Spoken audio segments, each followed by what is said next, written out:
Nagbanta ang duwag. Eto na naman si Duterte, akala niya siguro presidente pa rin siya, binabanta na naman si Leila de Lima. Sabi, wag mong kalikutin yung away. At sabi pa niya, wag mong hamunin ng Diyos. Ano ba akala ni Duterte sa sarili niya? Diyos! Akala pa rin niya na na presidente pa rin siya. Laos ka na, wala ka na sa kapangyarihan. Kaya dapat sagutin mo si Leila de Lima.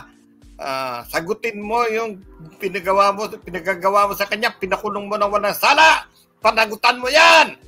Nanakot pa siya. Ang sinabi niya, wag kang kumalikot ng away kasi pagsisisihan mo 'yan. Aba, nanakot pa kay De Lima.